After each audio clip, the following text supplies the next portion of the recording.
Hi friends! If you're here to check out our mega boom tackling brown girl beauty myths, then please keep on watching. Hi, my name's Alicia. If it's your first time here, if you're visiting from our other beautiful collaborators, thank you so much for clicking on my video. And if you are returning, well, thank you for visiting me again. Kinky Sweat stands for my kinky hair and sweat life. I'm a fitness professional who loves things all movement and booty. If you want to check out what I do in between the makeups, you can head over to my Instagram. First off, a huge thank you to you ladies for having me a part of this collaboration. Of course, our girl Kelsee Briana Jai, as T appropriately named our collab captain, had this amazing idea in tackling several brown girl beauty myths that are very much still prevalent in this industry. And good to have a resource of all these creators from different perspectives to share their view on a lot of these makeup myths, such as well, let's just go down the line, shall we? Our girl again, Kelsee Briana Jai, who is a makeup artist and has been in the industry for over 12 years, shares her perspective on blush and bronzers. People of color can't wear bronzers because they're already brown.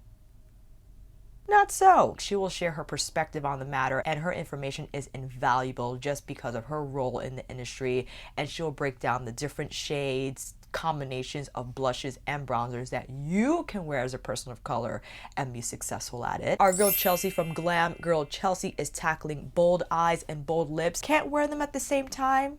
Yes, you can, and she will show you how. Jordine from This Is Black Beauty is tackling nude lips. What is nude for your person of color? She goes over different hues, different undertones, both lipstick, lip gloss, and lip liner combinations that you can look out for to wear your best neutral nude for your skin tone. Mo over from MoMakeupMoBeauty, my fellow bronzer hussy and one that wears 2 different nail polishes, goes into luxury foundations for people of color, the stigma surrounding people of color, even diving into the luxury beauty space. And perhaps if you had your eye on a couple, she'll help you in terms of how to shop for these luxury foundations, color matching, and will recommend her favorite brands to look out for that have the best skin tone hues. And we have my good friend, my fellow auntie, T from Nappyheadedjojoba, not nappy, not headed, not just a jojoba, Nappyheadedjojoba, goes into pastels. Can people of color wear pastels and be successful at it?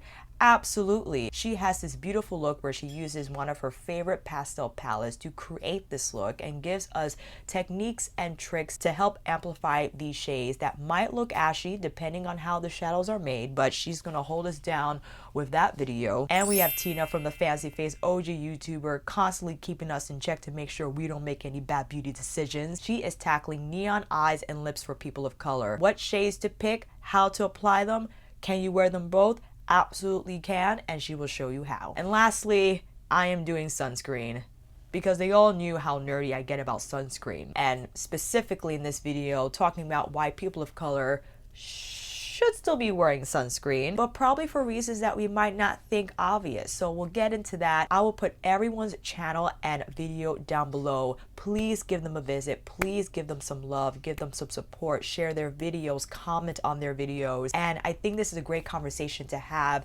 and to have so many creators speak on different perspectives within debunking brown girl beauty myths, because there's so many myths to debunk, and it's so great to have creators such as these women who have marvelous perspectives and could shed some light on these myths and to steer us in the right direction if we ourselves didn't know about some of these beauty myths, if we didn't know what bronzer to pick or what luxury foundation to pick or what sunscreen to pick, which tone bronzer to pick, which tone nude lip to pick, silver eyes and red lip. How can we do it?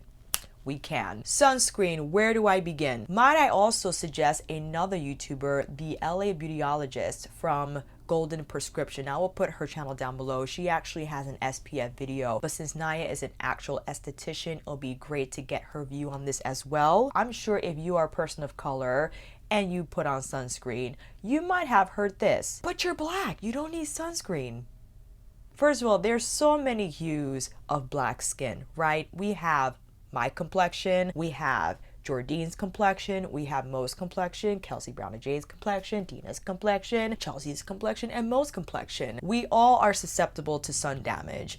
Perhaps the one reason people feel there's no need for brown skin to wear sunscreen is because when we think about other people native to countries and continents that have been living in the sun for centuries. Why don't they wear sunscreen? They're fine. That is a great point, because the depth of these people's skin indicates evolution, right? People native to these regions, and usually regions that are hot and sunny, have deeper complexions, and the more melanocytes you have, melanocytes are the cells that dictate how deep your melanin is, what hue your melanin is, does offer up some naturally occurring SPF protection.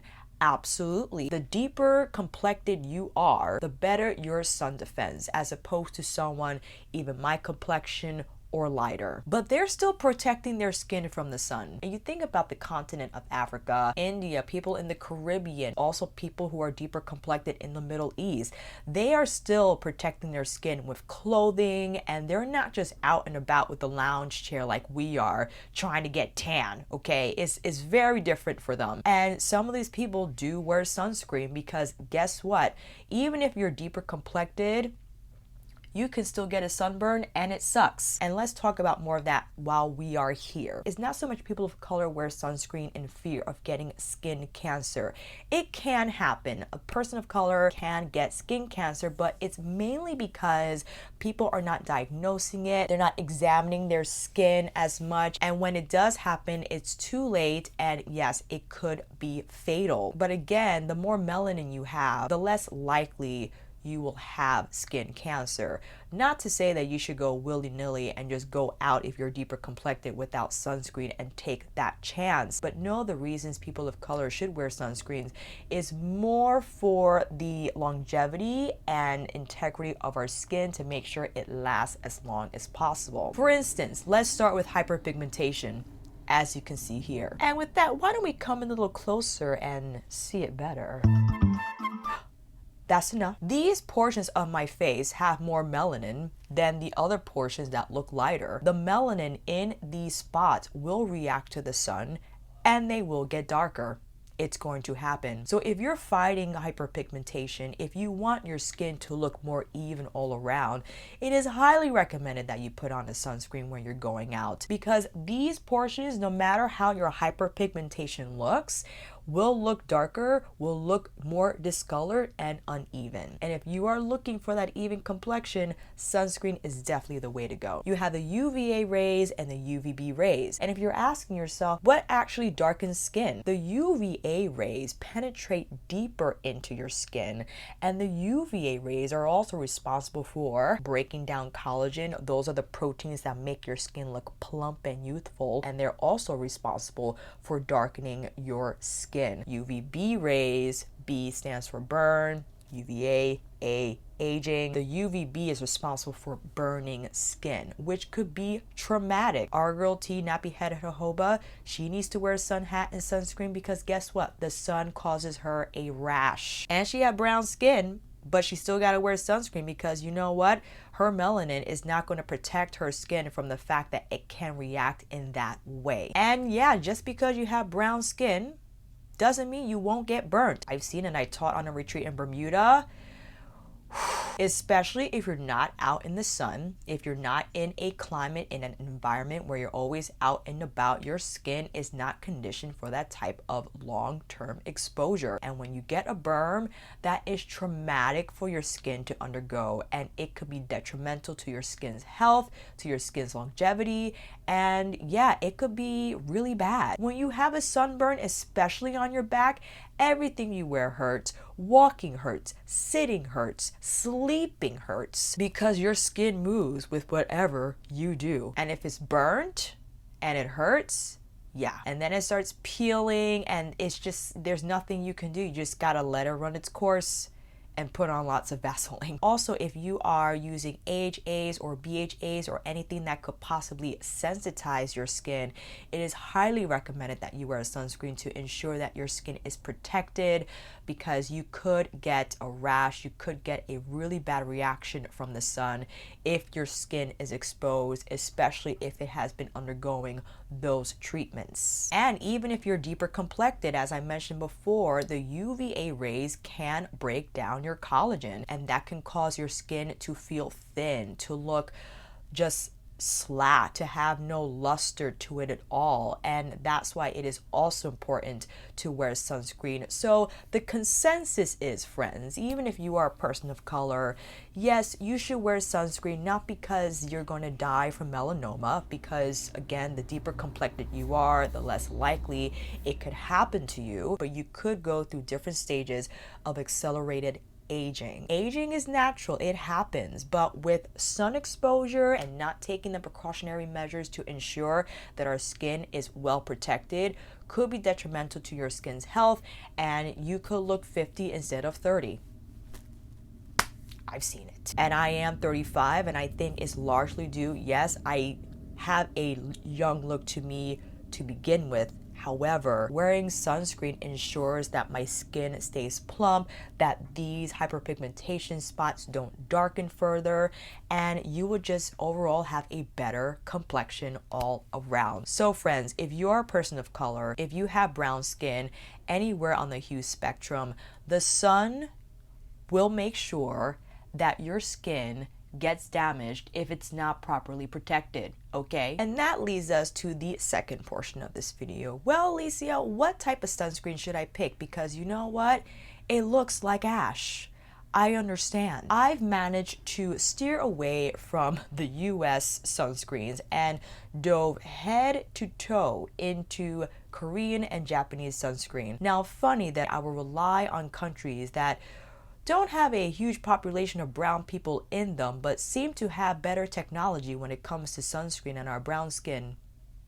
Go figure. Here's what we gotta look for, friends. And another myth within this myth is that chemical versus physical. Everything is a chemical. So when you see the people say, you gotta wear physical sunscreen because it reflects the rays, zinc and titanium dioxide, which are the ingredients that the physical label refers to, reflect only 5% and absorb the rest of the 95%.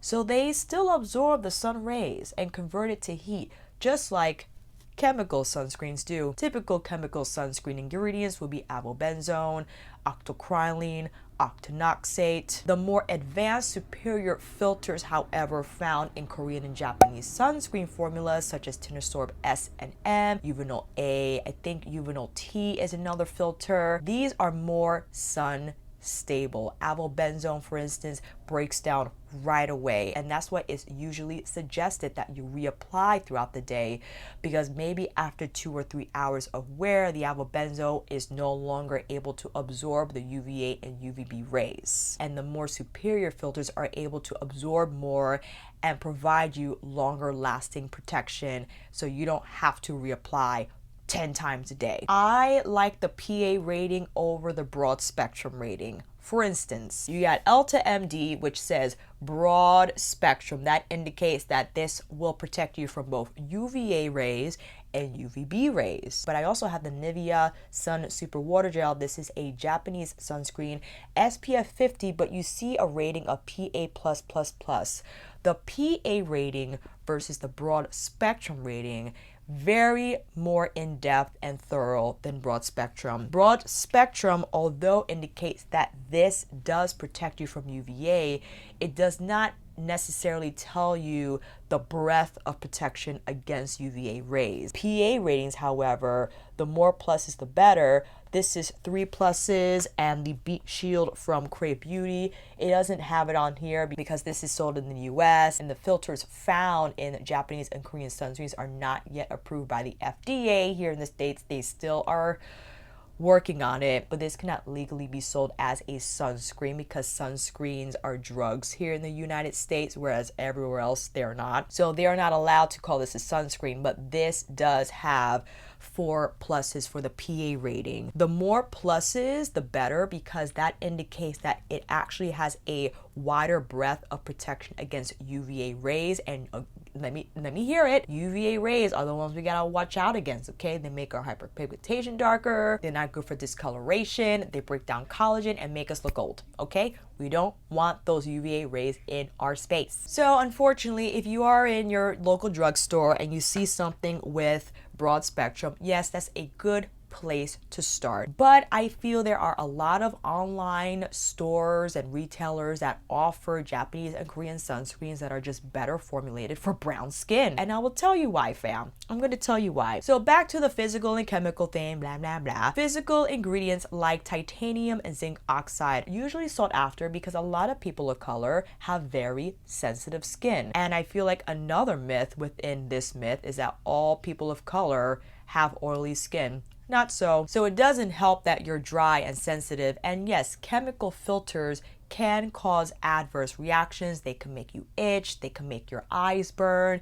It could be a bad time. These newer superior filters I feel are more gentle on the skin, but you can let me know down below if you have particularly sensitive skin and you have been wearing the Korean Japanese sunscreen formulas, what your experience has been. We will love to know. Zinc and titanium oxide are often more gentle than avobenzone, octocrylene, octinoxate, and all the other, the technical name is organic compounds, but for the sake of this video, I'll call them chemical fine. This is from SkinCeuticals. This is their sheer physical UV defense. Ooh, I should have shaken that. The thing with titanium and zinc oxide is that it could leave a white cast on the skin. And that is not flattering. People embrace it. They're like, well, you know what? Zinc and titanium are better. Well, there is data to suggest that a lot of the organic chemical filters cause the coral bleaching, but there is data to suggest that zinc oxide can cause coral bleaching. So they are all at fault, or most of them are, okay? And titanium dioxide on its own does not protect you against UVA rays. It is ideal to have a multi-filter formula. You got a little bit of UVA protection, you got a little bit of UVB protection, and you have all these different filters because they stabilize each other and they ensure the shield of protection stays put and endures the sun for as long as possible, so your skin is protected for as long as possible. Okay, so that's not bad. But here's the thing, fam. Another misconception is that people would put just that small amount on their skin and think they're okay to go. Depending on the size of your face, depending on the surface area of your face, will determine how much sunscreen you should apply. The general suggested dose of sunscreen for your face, neck, and ears is half a teaspoon. You heard that right. I didn't apply any sunscreen yet, so I wanted to show you one of my faves. I'm going in with my Nivea Water Gel because, listen, man, this stuff is amazing. I will show you how much sunscreen you should be applying on a daily basis. We're looking at about that much. Actually, probably a little more. I'm being a little conservative, but it just is clear. It's clear. Several of you have told me you try the water gel and you are dumbfounded as to how it does not leave a cast behind. And you could apply a bunch. It doesn't feel greasy. It doesn't feel slippy. It absorbs. Yes, you might have to spend a little bit of time applying it on your skin because it's quite a lot, but that is really how much you should be applying. Now, if you wanted to ensure it all absorbs evenly, don't do like I do. You go in with layers, right? You go in with the first layer, and then you go in with your second layer, third, and fourth, however many layers. The layering is not to increase the SPF number. The layering is to ensure that all parts of your skin are properly covered and that the shield is consistent, is an even film of protection against all surface area of your skin. You don't want to over rub. You want to make sure that the sunscreen has been absorbed, but once you feel that it is being absorbed, you leave it alone. Let it sink, let it create that film, and you're ready to go. I would actually apply another layer of this because I want to make sure my skin is protected, especially if I'm going to be out and about all day long. And another thing, fam, if you see an SPF on your foundation or moisturizer, no, that is not going to protect you at all. You saw how much sunscreen we had to apply. Do you think it will be a good look for you to apply that much of, let's say this is broad spectrum SPF 30, this is my Shiseido foundation, to apply that much foundation to your skin, you will look like you're melting. And the same thing with moisturizer. No need to apply that much moisturizer to your skin. And unfortunately, the SPF presented in whatever said moisturizer will probably not be that, because the moisturizer formula most likely dilutes the efficacy of said broad spectrum SPF number on the label. Apply your moisturizer by itself, and then you go in with your separate SPF just to make sure. But Alicia, I read on the bottle that you should reapply every couple of hours. Those instructions were based on the assumption that the user is not applying enough in the first place, which is probably most likely. To apply as much as we did initially will ensure and help that we don't necessarily have to apply more throughout the day. And if you're a makeup wearer, it can make it quite tricky. If you don't have any makeup on, sure, you carry your SPF in the bag, wash your hands first before you touch your face, apply more SPF, and you're good to go. If you have makeup on, which we'll also go over the best way to apply makeup over your sunscreen to ensure that you not dismantle the film, is to wear a sun hat. This is from the San Diego Hat Company. Probably the best defense against the sun besides sunscreen. And if you cannot wear it at all, you've tried all the sunscreens from here, from Korea, from Japan, they all suck. Put on a UPF treated hat. This is UPF 50. It blocks the sun, does not penetrate, and you're good to go. This is what I had worn all of last summer because I wear makeup all the time. I did not want to mess with my makeup throughout the day. I just wanted to keep my hands off my face. I just put on the sun hat. It might seem over the top.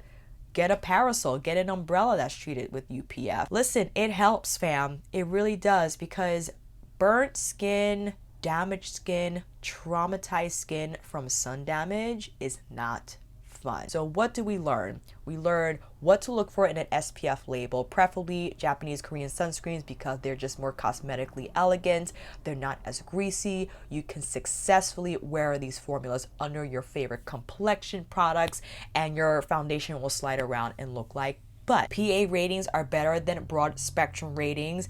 Titanium dioxide and zinc oxide are like one of the worst ingredients for brown skin because they make us look like ash, and especially if you have to apply as much as we are supposed to, probably not likely it will dry down clear. Physical filters and chemical filters, they're both chemicals, and do not rely on your moisturizer or makeup to provide your SPF protection because it will not be enough. So how do we apply makeup successfully over our sunscreen? Well, yes, you don't wear makeup. That is the easiest way to go. But I would recommend, because look, if your makeup has SPF, the more the better. Is this going to make it SPF 80 because the Shiseido is 30, the Nivea is 50? No, it's going to give you an extra line of defense. If the Nivea starts to break down, still have a little bit of the Shiseido, still not enough. I just want you to be clear that you do not apply your foundation for your sunscreen protection, okay? Mixing this a little bit with the Giorgio Armani Neo Nude. I like to go from back of hand to skin. Dot it around. No swiping, okay? You want to dot and pat. Tools. The best tool is a beauty sponge because it's light on the skin. It's not going to move around your sunscreen. It's going to simply pounce on the skin and blend your makeup. I'm not crazy about sponges because I hate cleaning them and they absorb so much gunk and bleh. I then use a buffer brush. This is my BK Beauty 105 brush. It's not that we're going to go like this. We will press and make sure that we do not overly manipulate the sunscreen. You just want to gently press. Sure, I want to do this, but you know what? It's not worth it. And I think that's also why it's great to have a foundation formula like the Shiseido and the Giorgio Armani that just blends like a dream, and it doesn't take much at all to get it on your skin. When we pounce in this way, again, we can ensure that our sunscreen remains intact and that there are no holes. We cannot have any holes on our line of defense. If you want, there are sunscreens specifically designed for the eyes that might be a little more towards sensitive skin, because a lot of sunscreens do make eyes burn and tear up. I would then tap another sunscreen on the eye area before you go in with your concealer, because the under eye area is more susceptible to wrinkles and fine lines, more so than the rest of your face, especially if you go willy-nilly and rough and tough when applying or taking off your makeup. So for instance, I have the Ulta MD, right? The UV clear. I could take just a little bit, and use that as my extra protection and tap it on the under eye. Now this is tinted, so it will add a little bit of color, but not a whole lot. I did apply the Nivea under my eyes because the Nivea does not make my eyes tear up. But if you wanted an extra line of defense for your eyes, then picking something with titanium or zinc, I would say zinc, because zinc has better broad spectrum coverage than titanium dioxide. Titanium primarily just shields against UVB rays. That you put something with zinc on your under eyes, because if you're going to cover your under eyes anyway with concealer, that white cast might not be as prevalent, and you're also most likely will not apply so much under the eyes like you are required to apply on the rest of your face. So that kind of evened out my complexion a little bit. Sure, I have like a little bit of darkness there. If anything, I could take the leftover concoction that I used to apply on the rest of my face and just tap that onto the Ulta. I wouldn't mix it because you don't want to manipulate the formula. You don't want to dilute it. You want to make sure whatever sunscreen you apply it solo and then go in with your makeup afterwards. Now, because this is a demo and I don't want to keep you here all day, I will wait 15 to 20 minutes before applying your makeup just to make sure the film is created properly. All right, put some brows on because this is going to be a very light summery look. Going in with some Fenty Beauty Cheeks Out cream blush and strawberry dip. Drip. Pounce that all over the cheeks. And why not some Ether Beauty Pink Diamond just to add a little bit of glow. And the Wayne Goss High Shine Lip Gloss in Hibiscus. Just to quickly go over my current heavy sunscreen rotation, as you saw in the demo, the Nivea Sun Super Water Gel in SPF 50 PA+++. The EV Technology Daily UV Face Mousse in SPF 30.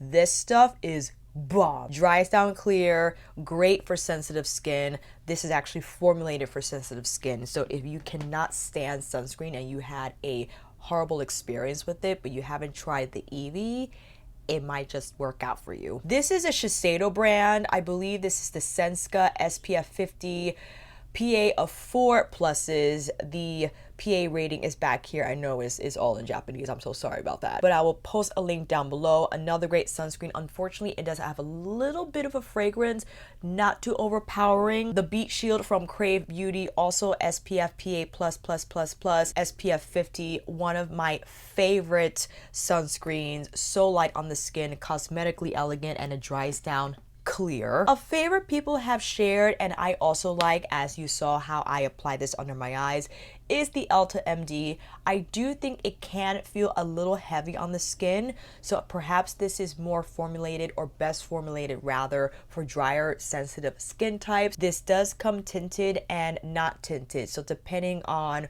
what your experience has been with those formulas will determine which one is best for you. Unfortunately, the Ulta MD doesn't have the fancy newer Asian filters. I think this relies on zinc oxide and octinoxate, so both inorganic and organic filters for that formula. I showed the SkinCeuticals. The SkinCeuticals is okay.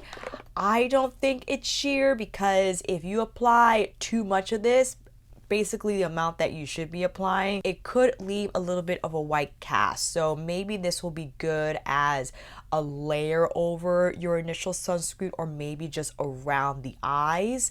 But that's why I like to use the Elta 4, because it's creamier and not as watery as the SkinCeuticals. Another one I wanted to show is still in the pack. This is the Biore UV. Marvelous, especially for deeper skin tones. This will not show up on you at all. It is like a water type of gel, much like the consistency of the Nivea.